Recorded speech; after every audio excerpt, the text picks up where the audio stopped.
Всех сегодня приветствую! Как и всегда, вы на канале Realistic PES. Думаю, что многие из вас, если не все, уже успели поиграть в новоиспеченный режим «Удивительная арена». Кто-то ограничился лишь парой суток игры в этот режим, а кто-то, возможно, продолжает играть в него и по сей момент. Но даже несмотря на тот факт, что в кои-то веки подобный режим привнес хоть какое-то разнообразие в привычный ход контента eFootball, тем не менее это не отменяет вопросов, имеющихся к этому самому режиму. Именно о них и предлагаю поговорить в рамках сегодняшнего ролика. Что не так с новым режимом «Удивительная арена». Дисклеймер: все сказанное в этом ролике является лишь субъективным мнением автора, и его мнение может не совпадать с вашим мнением, или же наоборот. А поэтому буду ждать ваши развернутые ответы в комментариях под этим роликом. Также не забывайте поддерживать его своими большими пальцами вверх и подписывайтесь на этот канал с колокольчиком, если находитесь здесь впервые.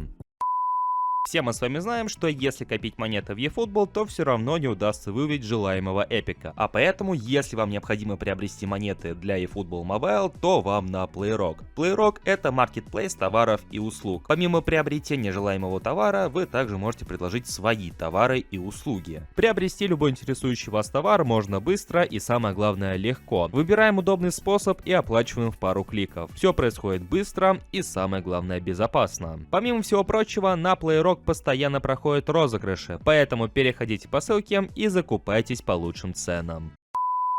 Первый вопрос, который имеется к данному режиму, это его концепция. Ведь по сути удивительная арена — это тот же самый мини-футбол, только по своей сути урезанный. Вместо привычных 4 игроков в поле мы имеем 3 игроков плюс вратарь. Но как бы из этого вытекает следующая особенность данного режима, а именно тот факт, что голы суммируются не только из забитых мячей, но и цепочки передач, которая перед этим самым голом следует. Исходя из чего большинство игроков банально не понимают этой концепции и просто пытаются забить этот чертов мяч, не обращая внимания на своих тиммейтов. В то время как соперники могут оказаться более подкованными в этом плане и накидают вам авоську, распасовавшись перед этим там 5 или 6 раз, и соответственно счет на табло будет соответствующий. Несмотря на имеющееся обучение в данном режиме в самом его начале, тем не менее вопросы все еще возникают у людей, и как результат много недоумевающих и просто агрессивных комментариев касаемо уровня тиммейтов, как игровом, так соответственно и умственном. Следующий момент касается того факта, что данный режим — это исключительно составляющая онлайн-контента. По сути, удивительная арена почти никак не относится к офлайн игре. По сути, данный режим не назовешь прямой калькой того же самого режима Вольта из серии FIFA и теперь уже EAFK. Я это к тому, что за офлайн команды, за реальных игроков других команд вне партнерского состава вы вряд ли сможете сыграть, если только на условной платформе ПК не придумают какие-то патчи, которые разблокируют и других футболистов тоже. Но в это верится крайне мало. Никакой возможности игры в данный режим в рамках офлайна, чисто онлайн составляющая. Соответственно, отсюда возникает и другой вопрос тоже. А в чем вообще смысл данного режима? Банально, какой интерес для игроков играть в данный режим? Некоторые вполне справедливо могут заметить: ну вы и скучные, просто для веселья, чтобы было хоть сколько-нибудь, но интересно. Но то же самое можно сказать и про условный режим «Моя лига», который вроде как тоже для интереса, чтобы хоть как-то разбавить привычные нам дивизионы и ивенты, но очевидно, что количество игроков у этого офлайн-онлайн режима не так много, как у дивизионов, опять же, и ивентов. И вполне возможно, что у новоиспеченного режима будет похожая судьба.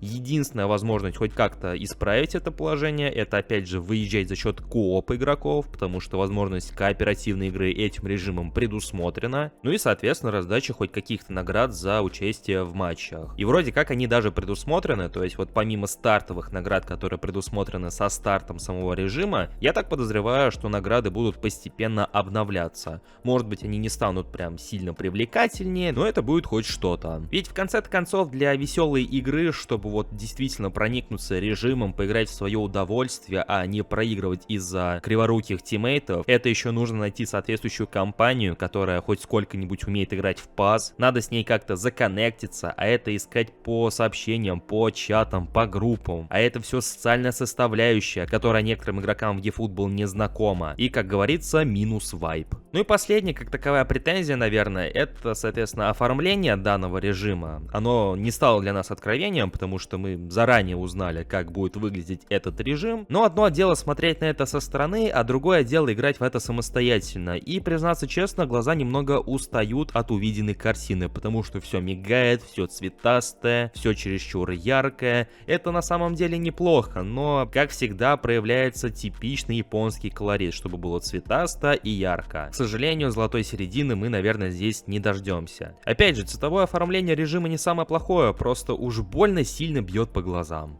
И это были все мои вопросы к новоиспеченному режиму «Удивительная арена». Если вы согласны с некоторыми прозвучавшими тезисами, то дайте знать об этом в комментариях. Если же не согласны, то также напишите об этом в комментариях. Не забывайте поддерживать это видео своими лайками, наши соцсети своей подпиской, точно так же, как и этот канал. Подписывайтесь, если находитесь здесь впервые. У меня же на сегодня все. Всем спасибо за уделенное внимание и вашу активность. Всем пока!